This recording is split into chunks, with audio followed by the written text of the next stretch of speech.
Hello everyone, कैसे हैं आप सभी लोग। स्वागत है आपका अपने यूट्यूब चैनल दीपक स्टडी अड्डा पे। इस वीडियो में हम मैथ्स का प्रैक्टिस सेट 6 लेके आए हैं। ठीक है, डेली 15-15 क्वेश्चंस की हमारी जो सीरीज़ चल रही है आपके आने वाली भर्ती परीक्षा तक, ये आपके लिए क्या है, बेहद इंपॉर्टेंट सीरीज़ रहने वाली है। ठीक है, अपने डेली 15-15 क्वेश्चनों को साथ के साथ प्रैक्टिस करते चलेंगे तो आपको डेफिनेटली काफ़ी अच्छी तैयारी हो जाएगी एग्ज़ाम तक। ठीक है ना, तो चलिए शुरुआत करते हैं।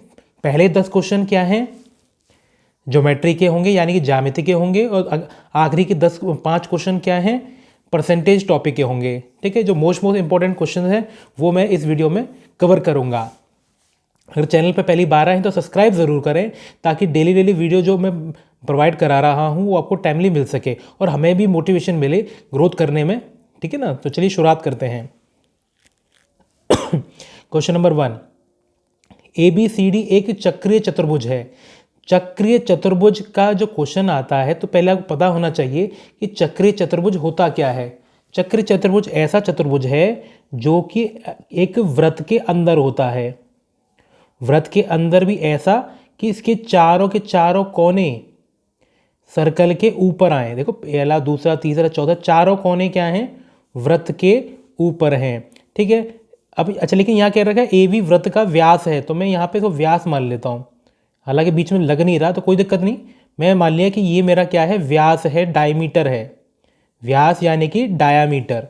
तो AB हमारा क्या है, व्यास है। चारों कोने इस चतुर्भुज के वृत्त के कोने वृत्त के ऊपर हैं। ठीक है ना, तो इसलिए इसको चक्रीय चतुर्भुज कहा गया।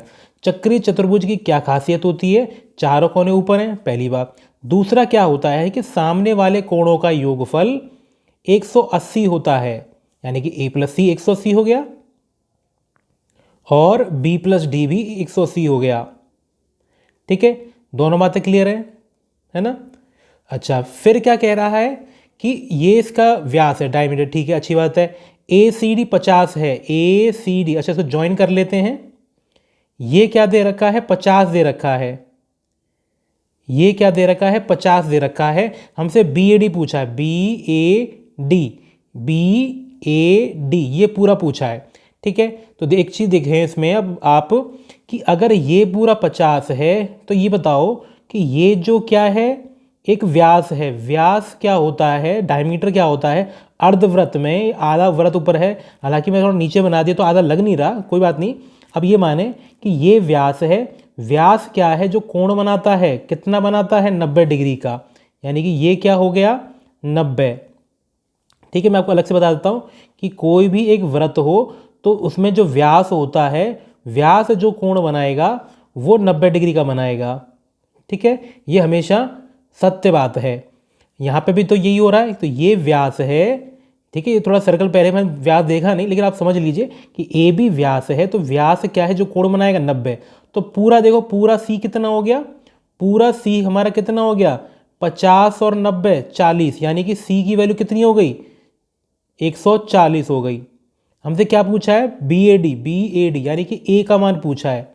तो A यहाँ पे मैंने रखा 180, तो A घट के कितना आ जाएगा, 40 डिग्री।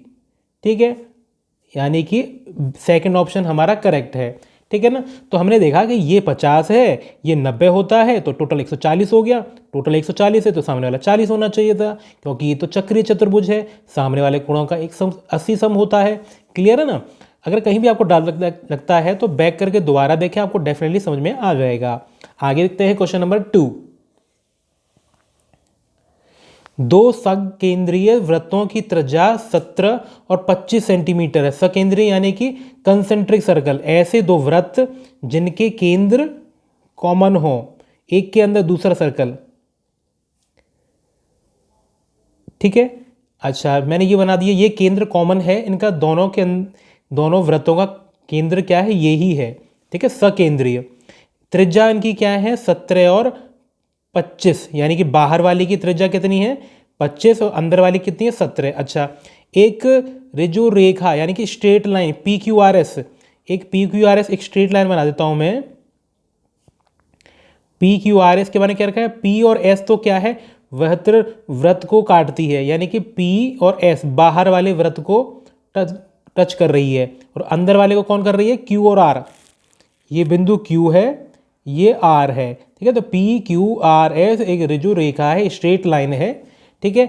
अच्छा, अब हमसे क्या कह रहा है कि क्यू आर, ये क्यू आर लंबाई 16 सेंटीमीटर है, ठीक है। छोटा जो वृत्त है उसकी त्रिज्या 17 है, यानी कि इसको मैं ऐसे ज्वाइन कर दूं, ऐसे ज्वाइन कर दूं तो 17 होगा। अगर मैं बाहर वाले को ज्वाइन कर दूं तो यानी कि केंद्र से बाहर वाला क्या है, बाहर की बड़ी की त्रिज्या, तो ये कितनी हो गई, 25 हो गई, ठीक है। अंदर वाली की पता है, बाहर वाली की पता है। इसको मैं एक यहाँ पे ना लंबवत खींच लेता हूँ, लंबवत खींच लेता हूँ।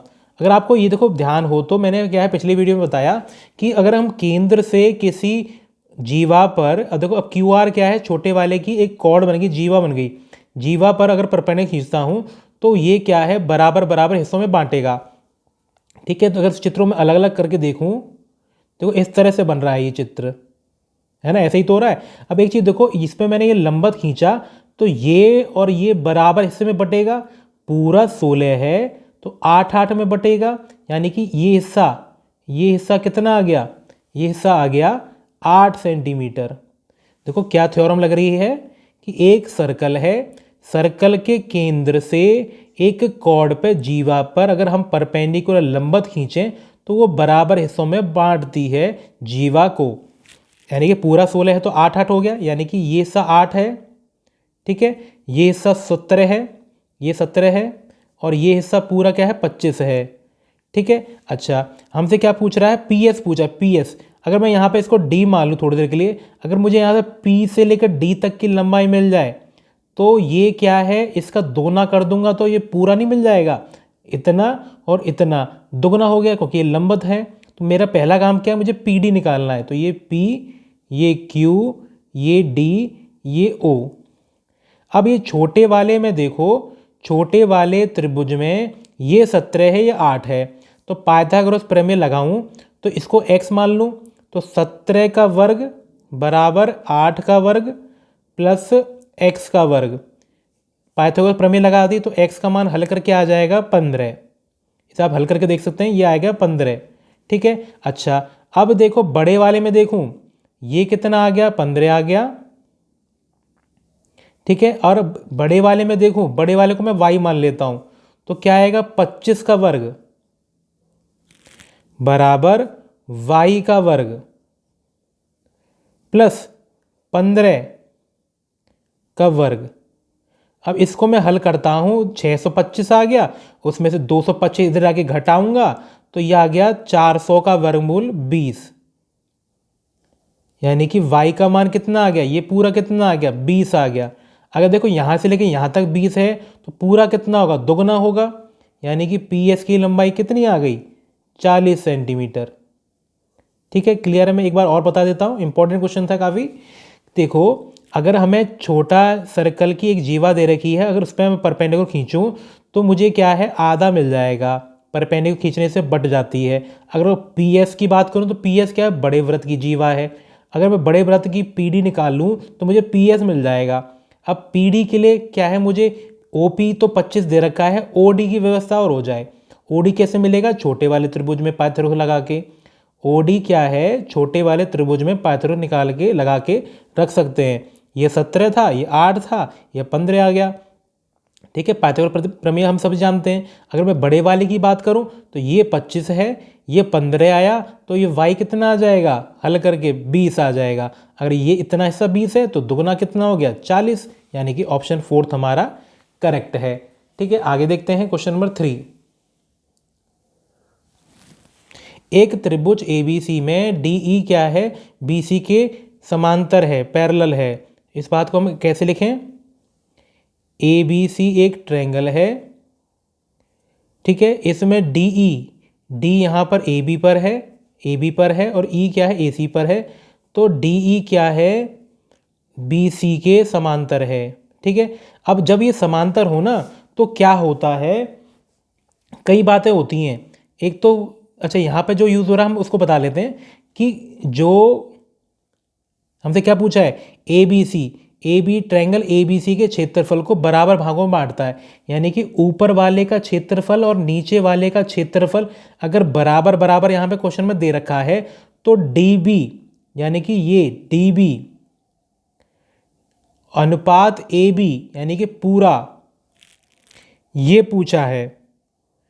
ठीक है, तो यहाँ पे क्षेत्रफल की बात हो रही है, तो देखो इस क्षेत्रफल वाला कॉन्सेप्ट मैंने आपको क्या है ट्रायंगल वाले वीडियोस में अच्छे से कराया था। अगर वहाँ आपने वीडियो नहीं देखी है तो डिस्क्रिप्शन में ज्योमेट्री की प्लेलिस्ट मिल जाएगी, वहाँ से आप ट्रायंगल का पूरा कॉन्सेप्ट अच्छे से समझ सकते हैं।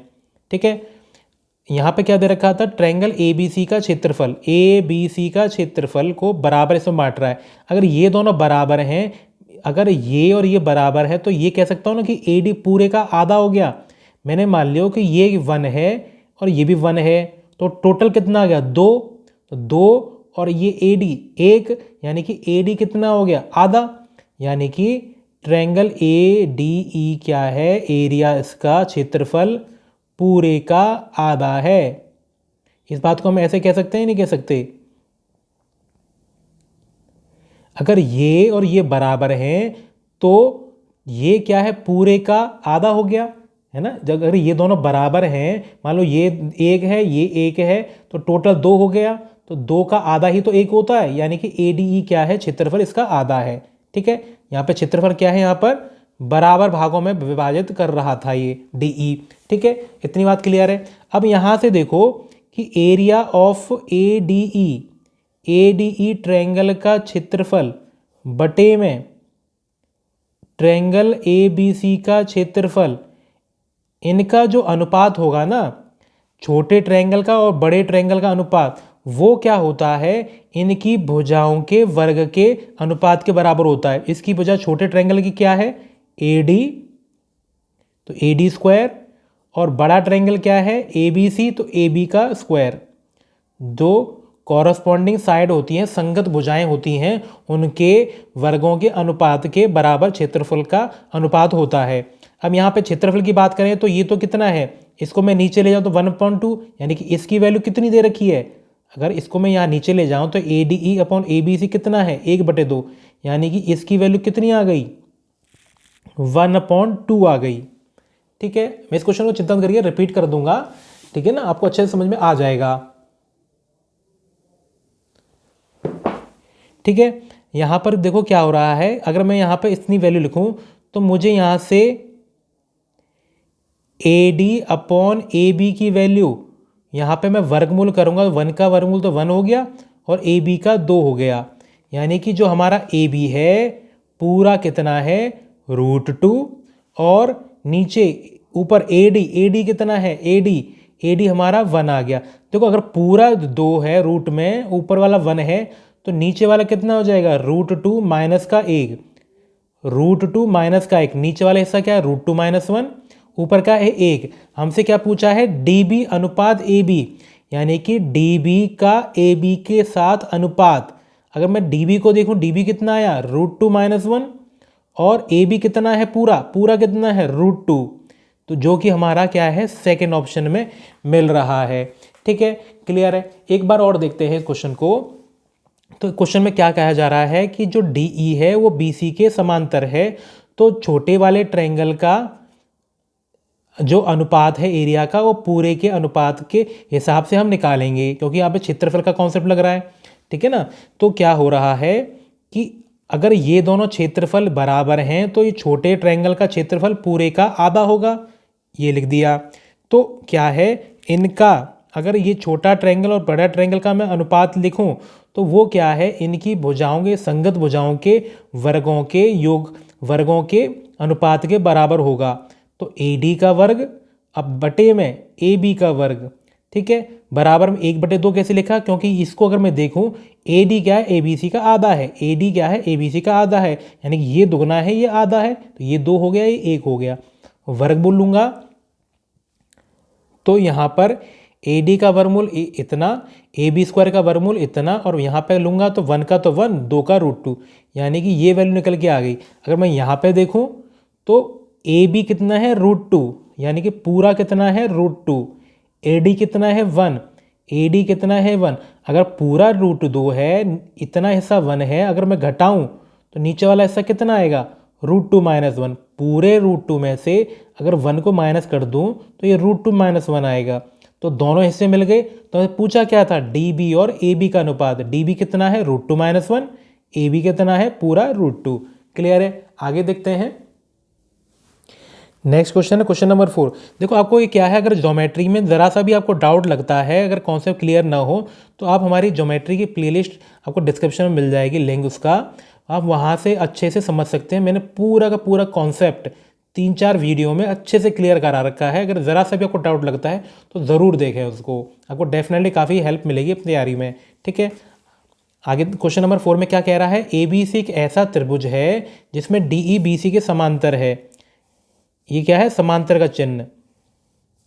ए बी सी एक त्रिभुज है जिसमें डी ई क्या है, बी सी के समांतर है। देखो जब ट्रायंगल में इस तरह दिया हो ना कि समांतर दे रखा है, तो क्या है, 2-3 बातें होती है। अगर क्षेत्रफल की बात हो रही है तो मैंने पिछले क्वेश्चन बता दिया। दूसरा क्या होता है, छोटे ट्रायंगल की भुजा ए डी अपॉन में बड़े ट्रायंगल की भुजा ए बी बराबर छोटे ट्रायंगल की भुजा डी ई है और इसके सामने बड़े ट्रायंगल की भुजा बी सी है। छोटे ट्रायंगल की भुजा ए ई और बड़े ट्रायंगल की भुजा ए सी। ठीक है। ये होता है कब, जब डी ई क्या है, बी सी के समांतर दे रखी हो। ठीक है। कब, जब डी ई क्या है, बी सी के समांतर दे रखी हो, तो छोटा ट्रायंगल और बड़ा ट्रायंगल आपस में सिमिलर हो जाते हैं और उनकी भुजाओं, संगत भुजाओं का अनुपात यानी कि कॉरस्पॉन्डिंग, ये यहाँ पर ए डी बड़े में ए बी, यहाँ पर डी ई बड़े में बी सी, यहाँ पर ए ई और यहाँ पर बड़े में ए सी, तो इनका अनुपात क्या है, बराबर होता है। तो क्वेश्चन में क्या दे रखा है, ए डी और डी बी। ए डी कितना दे रखा है, 5, और डी बी कितना दे रखा है, 4। अगर ये 5 है, ये 4 है, तो पूरा कितना होगा, 9 होगा, है ना। ऊपर 5 है, नीचे देखो अनुपात दे रखा, तो कोई दिक्कत नहीं है। अगर यहाँ मैं x मान के 5x और 4x लिखूं तो 5x 4x तो टोटल 9x, तो बात तो वही पड़ेगी। हमसे पूछा क्या है, डी ई और बी सी का अनुपात। तो देखो डी, जब हमें ए डी कितना है, 5 मिला, ए बी कितना मिला, 9 मिला, तो पूछा क्या है, डी ई बी सी तो कितना आ गया हमारा, ये तो इतने के बराबर ही है, तो क्या आएगा, 5:9, यानी कि 4th ऑप्शन हमारा करेक्ट है। ठीक है। क्लियर है ना। तो ये आपको पता होना चाहिए। देखो जो मैं कॉन्सेप्ट आपके साथ लेके आया हूँ आपके सामने, वो क्या है, हर एक कॉन्सेप्ट अपने आप में काफ़ी क्या है, इंपॉर्टेंट है। ठीक है ना। तो हर एक कॉन्सेप्ट के एक 2 क्वेश्चन मैं आपके साथ डिस्कस करूंगा, आपको डेफिनेटली काफ़ी हेल्प मिलेगी तैयारी में। अगर ज़रा सा भी डाउट लगता है तो उस पर्टिकुलर टॉपिक की आपको डिस्क्रिप्शन में पूरी प्लेलिस्ट मिल जाएगी। जैसे ज्योमेट्री की बात कर रहा हूँ तो ज्योमेट्री की पूरी प्लेलिस्ट है डिस्क्रिप्शन में, वहाँ से आप देख सकते हैं। आपको कम से कम 60-70 क्वेश्चन मिल जाएंगे पूरे इसी टॉपिक के। ठीक है। अगर आपने ईवीएस की तैयारी अच्छे से करना चाहते हैं यूपीटेट सुपरटेट के लिए, तो उसकी भी प्लेलिस्ट आपको डिस्क्रिप्शन मिल जाएगी। आपको क्या है, जो भी कंटेंट चाहिए तैयारी के लिए, वो धीरे धीरे क्या है, अपलोड किया जा रहा है। बस हमारे साथ जुड़े रहें और ज़्यादा से अपने फ्रेंड्स को जोड़े हमारे साथ। नेक्स्ट है क्वेश्चन नंबर 5। यदि 2 त्रिभुजों के शीर्ष लंबों का अनुपात 4:5 है, ठीक है, और उनके क्षेत्रफलों का अनुपात 3:2 है, तो संगत आधारों का क्षेत्रफल निकालो। अच्छा, 2 ट्रायंगल हैं, मैंने बना लिए, आप भी बना लीजिए। क्या है, ए बी सी मैंने नामकरण कर दिया इनका, ए बी सी और डी ई एफ। इनकी शीर्ष लंबों का अनुपात यानी कि एल्टीट्यूड, पहले का मैंने नाम क्या है, क्या नाम, पी नाम दे दूँ, यहाँ पे नाम दे दूँ क्यू। इनके जो शीर्ष लंब हैं, एल्टीट्यूड है, इनका अनुपात क्या है, 4 और 5। इसको मैं 4 मान लूँ, इसको 5 मान लेता हूँ। ठीक है। अच्छा, इनका जो क्षेत्रफल है, देखो क्षेत्रफल की, अगर क्षेत्रफल की बात करता है तो पहले वाले ट्रायंगल का यानी कि ए बी सी का क्षेत्रफल बटे में डी ई एफ का क्षेत्रफल कितना दे रखा है, 3:2। लेकिन फॉर्मूला हम जानते हैं कि कितना होता है, हाफ बेस इंटू हाइट, आधा गुणा आधार कितना, B C into height, height कितनी है, ए पी। ये तो फॉर्मूला होता है, आधा इंटू आधार इंटू ऊंचाई। ठीक है। दूसरे वाले का कितना होगा, half E F into D Q. ठीक है, ये तो फॉर्मूला बनेगा। अब देखो हाफ से हाफ कट गया, ठीक है, तो क्या आएगा 3/2 बराबर, हमें देखो AP और DQ तो 4:5 दे रखा है, इतना लिख दिया। तो क्या बचेगा BC और EF, इनको मैं यहाँ ले जाता हूँ तो 5 3 15 और 8 नीचे, तो यानी कि ये कितना आ जाएगा, इसकी वैल्यू आ जाएगी 5, यहाँ पहुँचेगा, क्रॉस करेंगे तो 5 3 15 और 8, यानी कि 15/8 इसका करेक्ट आएगा, जो कि हमारा ऑप्शन सेकंड में करेक्ट है। हमसे क्या पूछा है, इनके आधारों का अनुपात। ठीक है, तो हम जानते हैं कि ट्रायंगल का जो क्षेत्रफल है, यहाँ पे एरिया लिख लीजिए कि ट्रायंगल का जो एरिया होता है उसका फॉर्मूला क्या होता है, हाफ बेस इंटू हाइट। ठीक है, अनुपात की बात कर रहा है तो उसे आप सॉल्व कर लिया हमने। आगे देखते हैं क्वेश्चन नंबर 6। ट्रायंगल ABC में A से गुजरने वाली एक रेखा BC भुजा को D बिंदु पर इस तरह काटती है कि BD और DC का अनुपात इतना दे रखा है। तो देखो मैं ट्रायंगल बना लेता हूँ ABC। ठीक है, A से एक लाइन है जो BC को D पे काट रही है इस तरह से कि जो BD यानी कि इन दोनों का BD और DC इनका अनुपात 4:5 है।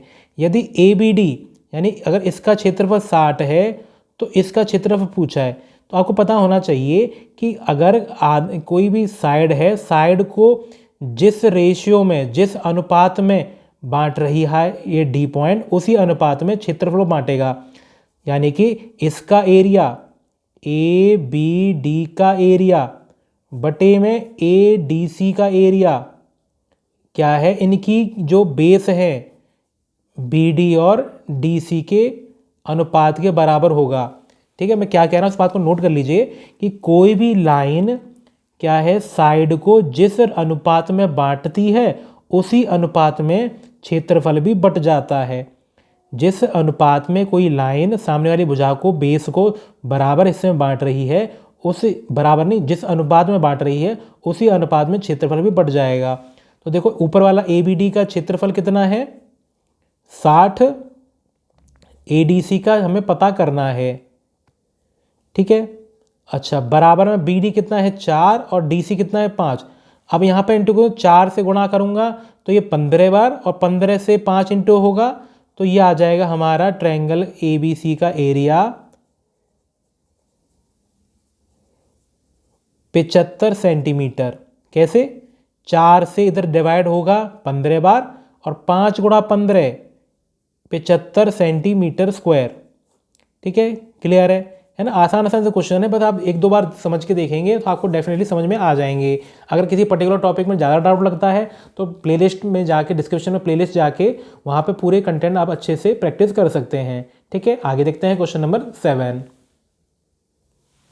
क्वेश्चन नंबर 7 में कहा जा रहा है कि ABCD एक समलंब है, यानी कि ट्रेपीजियम है। ABC क्या है, एक ट्रेपीजियम है जिसमें AD क्या है, BC के समांतर है। AB, अच्छा यहाँ पे क्या दे रहा है AD क्या है, समांतर है, तो मैं यहाँ पे नाम दे देता हूँ ADBC। ABBCD इस तरह से दे रखा है, BC क्या है, AD के समांतर है। यदि AC यानी कि ये दे रखा है, BD यानी कि ये दे रखा है, आपस में O पे काट रहे हैं। AO का मान यहाँ पे 3 दे रखा है और CO का मान x-3 दे रखा है, BO का मान 3x-19 दे रखा है और नीचे OD का मान x-5 दे रखा है। तो हमें x का मान निकालना है। तो देखो इस बारे में आपको मैं अच्छे से एक बात बता दूं, इसे आप नोट कर लीजिए अच्छे से कि ABCD एक अगर समलंब है तो हमें पता होना चाहिए कि सामने वाली भुजाएं क्या हैं, बराबर समांतर होती हैं। समांतर होती हैं तो क्या होता है, इसका अनुपात यानी कि DO बटे OB बराबर होता है OC बटे AO के। ये समलंब चतुर्भुज में, समलंब में है, ऐसा होता है, ट्रेपीजियम में ऐसा होता है। ठीक है, ट्रेपीजियम कहते हैं इसे इंग्लिश में, ट्रेपीजियम। ठीक है, दो सामने वाली भुजाएं ये क्या आपस में क्या समांतर होंगी और उनके जो जिस इसमें प्रतिच्छेद कर रही हैं, काट रही हैं, उनका अनुपात ये अपॉन ये इक्वल टू ये अपॉन ये आपस में बराबर होगा। ठीक है, तो हम ऐसे लिख लेते हैं यहाँ पर कितना आएगा 3x माइनस 19 बटे में x माइनस 5 बराबर में x माइनस 3 बटे में 3। अब इनको क्या है हल करना है, कैसे करेंगे, इससे इधर इंटू, तो ये 9x माइनस 57 बराबर इधर इंटू करूँगा x स्क्वायर माइनस 3x, ठीक है, और माइनस के 5x और माइनस माइनस प्लस के 15। ठीक है, हमने गुणा किया x माइनस 5 से, इसमें इंटू करेंगे x स्क्वायर 5 से करेंगे तो ये आ जाएगा। अब मैं क्या कर रहा हूँ 9x माइनस के 57 x स्क्वायर माइनस के 8x प्लस के 15। ठीक है, सबको एक तरफ ले जाता हूँ तो x स्क्वायर 9 उधर जाके घटेगा तो -8 और -9 माइनस के 17 x माइनस के 57 वहाँ जाके घटेंगे कितना आएगा माइनस के 15 और प्लस 57 हो जाएगा, है ना। तो कितना आ गया 2 6 7 प्लस के 72, ये आ गया समीकरण। ठीक है, अगर आप इसको हल करते हैं तो कितना आएगा, साफ साफ दिख रहा है कि ये 9 और 8 में टूट रहा है। 9 और 8 17 होते हैं और 9 इंटू 8 ही 72 होते हैं, जो कि चौथे ऑप्शन में करेक्ट है। देखो सॉल्व करने के बजाय डायरेक्ट हमने ऑप्शन देखा कि 8 रख रहे हैं तो भी ये संतुष्ट हो रही समीकरण, 9 रख रहे हैं तो भी हो रही है। 8 और 9 17 होते हैं और 8 और 9 72 होते हैं। अगर आपने द्विघात समीकरण को हल करना सीखा हो तो आप सरलता से देखकर ही बता सकते हैं कि क्या है 8 और 9 ही इसका करेक्ट उत्तर होगा। बस मैं आपको क्या बताना चाह रहा था कि इनका अनुपात बराबर रहता है, ये अपॉन ये इक्वल टू ये अपॉन ये, कब, जब ये समलंब दे रखा हो। आगे देखते हैं क्वेश्चन नंबर 8। ये भी एक समलंब का क्वेश्चन है, इसमें नया कॉन्सेप्ट लगेगा, मैं आपको बता देता हूँ अच्छे से कि एक अगर समलंब दे रखा हो A B C D, A B क्या है सी डी का दुगुना है, यानी कि ए बी बड़ा है, ए बी सी डी। ठीक है, यहाँ पे इस तरह से मैंने जोड़ दिया, यहाँ पे ओ दे दिया। अब यहाँ पे क्या रहा है ए बी क्या है इसका दुगुना है, यानी कि अगर मैं इसको मैं 1 मान लूँ तो ये 2 होगा, है ना, कुछ भी मान सकते हो आप, x मानो तो 2x, 2 मानो तो ये 4 है, मतलब दुगुना हो रहा है। तो क्या होता है कि जो नीचे वाला ट्रायंगल है ए ओ सी, ट्रायंगल ए ओ सी, इसका जो क्षेत्रफल है वो क्या है, अगर इसकी भुजा 2 गुना है ना तो क्षेत्रफल 4 गुना होगा। यानी कि अगर ऐसा मान लो ए ओ सी का जो क्षेत्रफल है वो बटे में डी ओ सी का क्षेत्रफल, उनका अनुपात क्या है वर्ग ए बी का वर्ग बटे डी सी के वर्ग के बराबर होगा। मैंने आपको थोड़ी देर पहले ही बताया कि दो ट्रायंगल अगर क्या है सिमिलर होते हैं, समरूप होते हैं, तो उनके जो क्षेत्रफल होते हैं, क्षेत्रफल का अनुपात उनकी भुजाओं के, संगत भुजाओं के वर्ग के अनुपात के बराबर होता है। तो अगर ये देखो मैं ट्रायंगल की बात करूं, अगर ये ट्रायंगल क्या है इसके इक्वल होगा क्योंकि समांतर हैं भुजाएं, ये इसके इक्वल होगा, तो ये दोनों ट्रायंगल क्या है बड़ी सरलता से समरूप हो जाएंगे। तो उनके क्षेत्रफल का अनुपात, तो समरूप वगैरह आप कॉन्सेप्ट बिल्कुल छोड़ दो, ठीक है। बस आप ये ध्यान रखो कि जब समलंब दे रखा है तो क्या है 2-3 क्वेश्चन बनते हैं, उनमें मैंने आपको एक पहले बताया, इसमें क्या था कि जब अगर हमें अनुपात एरियाओं का निकालना हो, अगर एक का दे रखा दूसरे का निकालना हो, तो क्या तरीका होता है कि इनके जो ट्रायंगलों का जो अनुपात है क्षेत्रफलों का, वो उनकी भुजाओं के वर्ग के बराबर होता है। इसकी भुजा ए बी, देखो ए सी इस वाले ट्रायंगल की ए, अच्छा मैं क्या लिखा ए ओ सी लिख दिया ना, यहाँ पे ए ओ बी है यहाँ पे, तो ए ओ बी में भुजा ए बी ले रहा हूँ और डी ओ सी में भुजा डी सी ले रहा हूँ, तो यहाँ पर इस तरह से आ गया। अब यहाँ पे देखो ए बी क्या है दुगुना, यानी कि 2 का वर्ग 4 हो गया, डी सी कितना है 1, 1 का वर्ग 1 हो गया, ठीक है, क्लियर है। ए ओ बी यानी कि ये वाला हिस्सा, ये क्या है इसका क्षेत्रफल हमें क्या है 84 दे रखा है 84, और डी ओ सी का पूछा है, ठीक है, ये 4:1 है। अगर मैं इसको यहाँ ले जाता हूँ क्रॉस करके तो 4 से 21 बार कटेगा, तो कितना आ जाएगा डी ओ सी का एरिया बराबर 21 सेंटीमीटर स्क्वायर, ठीक है। तो यहाँ पे आप इस बात को अच्छे से नोट कर लीजिए कि जब इस तरह से समलम चतुर्भुज दे रखा, समलम दे रखा हो, समलम है, तो अगर यहाँ पे इन भुजाओं का अनुपात दे रखा हो तो इन भुजाओं के वर्ग के अनुपात में क्षेत्रफल का एरिया हो जाता है। मान लो ये भुजाओं का जो अनुपात दे रखा है तो इनके वर्ग के अनुपात में इनका क्षेत्रफल होगा। ठीक है, आगे देखते हैं क्वेश्चन नंबर 9। एक वृत्त की दो जीवाएं ए बी और सी डी एक दूसरे को वृत्त के बाहर बिंदु पी पर प्रतिच्छेदित करती हैं। यानी कि एक मैंने सर्कल बना दिया, इसकी जीवा है, एक ए बी है ये बाहर, एक सी डी है ये बाहर, ये आपस में बाहर जाके मिल रही हैं। ठीक है, मैंने पी बिंदु मान लिया। ठीक है, यदि ए बी 6 है यानी कि ये 6 है, सी डी क्या है 3 है, पी डी ये 5 है, तो ये क्या होगा। तो इसके लिए मैं आपको क्या है सर्कल में वाली वीडियो अगर आपने नहीं देखी है तो मैं आपको बता देता हूँ। जब इस तरह से होता है तो क्या होता है, पी बी, ये पी बी गुणा पूरी साइड यानी कि पी बी गुणा पी ए बराबर होता है ये पी डी इंटू पूरा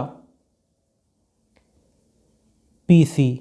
ठीक है, अगर आपने हमारी ज्योमेट्री की पहली वीडियो नहीं देखी है, देखो ज्योमेट्री की मैंने 3 या 4 वीडियो अपलोड करी हैं प्लेलिस्ट में, आपको पूरी प्लेलिस्ट मिल जाएगी डिस्क्रिप्शन में। एक पहली जो वीडियो है ज्योमेट्री की, उसमें जितनी भी थ्योरम, प्रमेय, जितनी भी टाइप्स होती है, पूरी की पूरी ज्योमेट्री का निचोड़ उस वीडियो में दे रखा है। आप उसको ज़रूर देखें, आपको डेफिनेट सारे के सारे डाउट्स, आपके सारे फॉर्मूलेस रिवाइज सब अच्छे से हो जाएंगे उसी वीडियो से। तो इसमें क्या हो रहा है, जब दो जीवाएं आपस में बाहर मिलती हैं तो इनका जो इंटू होता है, ये साइड इंटू पूरी पी सी, ये साइड इंटू पूरी पी ए बराबर होती है। तो ये पी बी क्या है x, पूरा पी ए कितना होगा 6 + x बराबर पी डी कितना है 5 इंटू पी सी पूरा कितना है 8, 3 और 5 पूरा 8 है। तो ये कितना आ गया 40। तो कितना आ गया x² + 6x। ठीक है, इसको उधर ले जाते हैं तो x² + के 6x - के 40। अगर इसको हम हल करें तो देखो कितना आएगा, x² + के 10x - के 4 - के 40। तो देखो यहाँ से x का मान क्या है 4 निकल के आएगा। क्यों, क्योंकि 4 रखूँगा तो 4 × 4 + 6 10, तो 4 × 10 ही तो 40 होता है, यानी कि x हमारा 4 बैठ रहा है। तो देखो ऑप्शन को हम यहाँ रख के भी चेक कर सकते थे। ठीक है, क्लियर है ना, आसान सा क्वेश्चन। तो आगे देखते हैं question number 10। A B C D एक चक्रीय चतुर्भुज है, अच्छा समांतर चतुर्भुज है यानी कि parallelogram. A B C D हमें एक क्या है पैरेललोग्राम दे रखा है और वो चक्रीय है यानी कि साइक्लिक है, तो कोण भी बताना है। तो देखो एक पैरेललोग्राम दे रखा है, इसमें दो बातें हो रही हैं, A B C D, A B C D के समांतर भी हैं। देखो ए बी, जब देखो दो हमें अगर एक समांतर चतुर्भुज दे रखा है यानी कि पैरेललोग्राम दे रखा है तो उसके सामने वाले कोण ना बराबर होते हैं। पैरेललोग्राम के समांतर चतुर्भुज के सामने वाले कोण बराबर होते हैं, तो यानी कि ए और सी तो बराबर होगा। लेकिन ये तो चक्रीय है तो इनका सम क्या है 180 भी होना चाहिए। अगर इनका योगफल यानी कि ए प्लस सी चक्रीय होने की वजह से 180 है और पैरेललोग्राम होने की वजह से बराबर है, यानी कि दोनों को मैं ए कर सकता हूँ। तो यहाँ पे बी की बात हो रही है, तो जैसे अगर मैं यहाँ बी और डी की बात करूँ, जैसे यहाँ पे मैं बी और डी की बात करता हूँ तो बी प्लस डी भी तो 180 होगा, बी और डी भी 180 होगा। लेकिन ये तो क्या है पैरेललोग्राम है तो सामने वाले कोण बराबर होने चाहिए, पैरेललोग्राम के ऐसा होता है। तो दोनों को मैं क्या है बी कर सकता हूँ क्योंकि दोनों आपस में बराबर हैं। तो यहाँ से बी का मान कितना आ जाएगा 90 डिग्री, यानी कि ऑप्शन 4 हमारा करेक्ट है। ठीक है, दो बातें हो रही हैं, एक तो चक्रीय हो रहा है, समांतर हो रहा है। समांतर की वजह से सामने वाले कोण बराबर हो गए और चक्रीय की वजह से उनका योगफल 180 हो गया, तो ये दोनों 90-90 होंगे।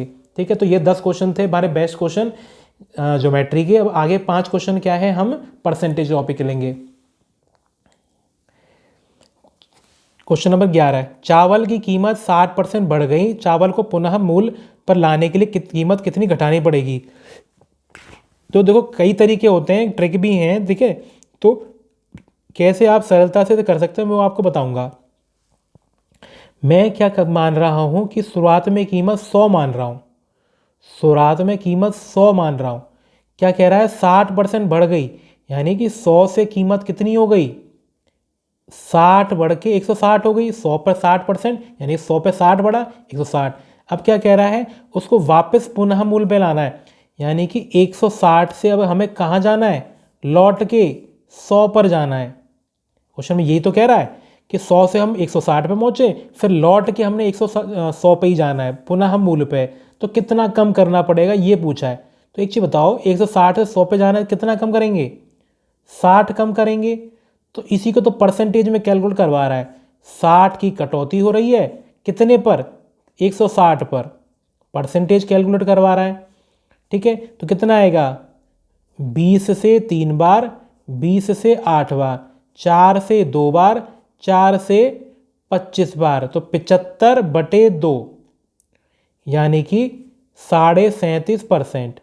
देखो कोई फॉर्मूले की, कोई किसी की ज़रूरत नहीं है, आप सीधा सीधा कैलकुलेशन आराम से कर सकते हैं। हमसे क्या पूछा है कि पहले 60% बढ़ा दिया, फिर हमने कितना घटाएं, तो हमने देखो 100 से 60 160 कर दिया। अब 160 से वापस 100 जाना है, तो 60 कम कर रहे हैं, 60 कम कर रहे हैं 160 पर, है ना। तो यानी कि 37.5% करेक्ट है।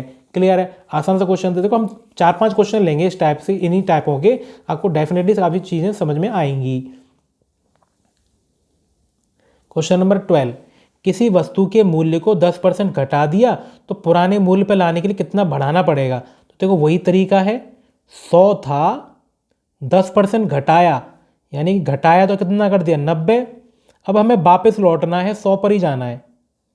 100 से 10 घटाया तो 90, अब 90 से वापस जाना है, 100 पर ही जाना है, तो कितना बढ़ाएंगे, 10 बढ़ाएंगे। अब परसेंटेज कैलकुलेट करवा रहा है, तो 10 बढ़ाएंगे कितने पर, 90 पर, है ना। 90 पे तो काम चल रहा है, 90 पर।